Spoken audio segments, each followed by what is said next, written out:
मुल्क की तारीख में पहली बार इंटरबैंक मार्केट में डॉलर 180 रुपीस का हो गया है। जुमेरात की सुबह ओपन करेंसी मार्केट में डॉलर की रिकॉर्ड 181 रुपए पर फरोख्त रिकॉर्ड हुई।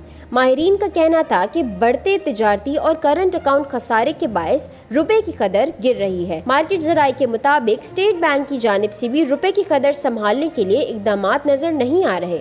जुमेरात को इंटरबैंक में डॉलर की कदर में डाउन ट्रेडिंग 61 पैसे में इजाफा हुआ। वाज़ेह रहे कि 8 मार्च को डॉलर की कीमत 178.61 रुपए की बुलंद तरीन सतह पे पहुंच गई थी।